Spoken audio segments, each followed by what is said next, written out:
Not creepy. Hey John. Hey Internet. I finished a story this week. I'm very proud of myself. Finishing a story this week really got me thinking about the books that I used to read, the books that have had a big effect on me as a writer and as a person. So what I wanted to do today is a take on the Facebook post you did a while ago. It's like 10 favorite books, or 10 books that have shaped me. I'm going to go with sort of that. Also, I would like you to go on record as like having the quickest pie to the face ever. It's just like, it was almost like a facial mask, like you were trying to help with your skin. But I appreciate it. Solidarity. Fuck Parkinson's. Fuck cancer, fuck Parkinson's too. Here are some books and some authors and some ideas that really had a big influence on making me what I am today. First off, no particular order. First off, Amy Bender, The Girl in the Flammable Skirt. The book is awesome. It's one of the few books I have ever read more than once. It's magical realism. I think I've been through that before. This is reality. This is magical realism. It's our reality, but something's just a little bit off. This is the book that really taught me how to do that in writing. The way that is most effective, at least for me, just state it as fact. Okay, it's going to be weird. It's not going to be explainable. Just state it as fact. And then move on.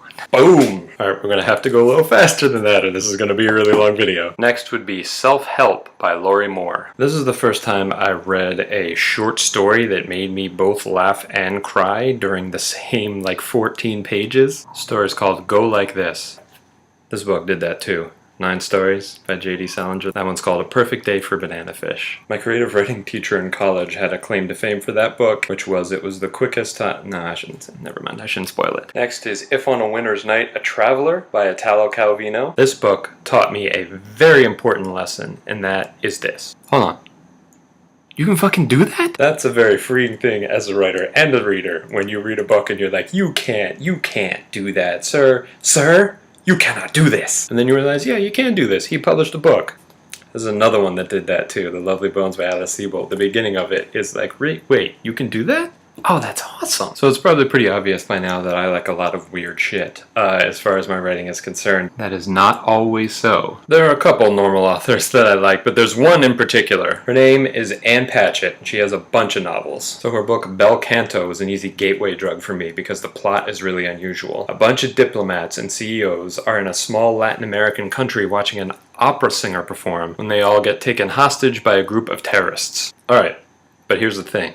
The story is only a little bit about the standoff. It's mostly about the hostages and the hostage takers. So that's the idea behind a lot of her books. A lot of the other ones are much more normal as far as the plot is concerned, but it's the focus on character that is really interesting, and her characters are always very easy to empathize with and very interesting to understand.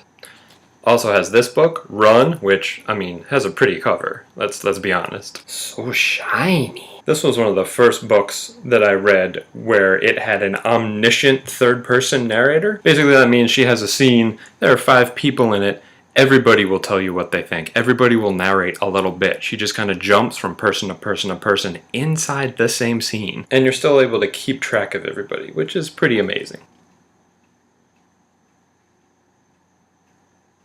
The book that got me into the wide, infinitely optimistic world of dystopian fiction. What else we got on here? I'm up to 4 minutes. We got planned this out well. Planned it out well. Yeah. Great Gatsby. If you don't know, sorry. If you don't know, I'll tell you.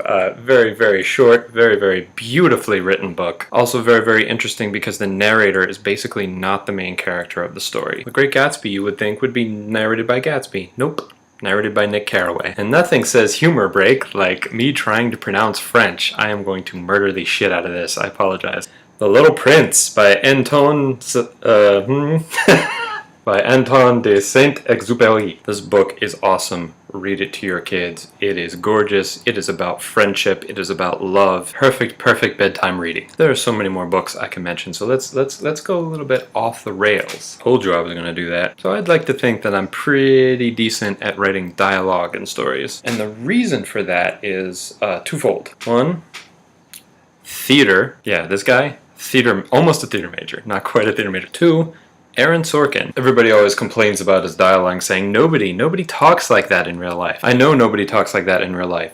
It's television. I wish I talked like that in real life. So I feel like I got a lot of enjoying writing dialogue from both theater and from good old Aaron Sorkin. Lastly, and you knew this was going to come up early on, I was inspired to write by video games, okay? I said it. Legend of Zelda, Phantasy Star, Final Fantasy, Baldur's Gate, text adventures like Zork. I've always loved video games for story a lot. When I was younger, that really started to get me into it. I started emulating that. So that's, I got so many books. Oh shit! Getting Tim O'Brien. Man, this fucking book.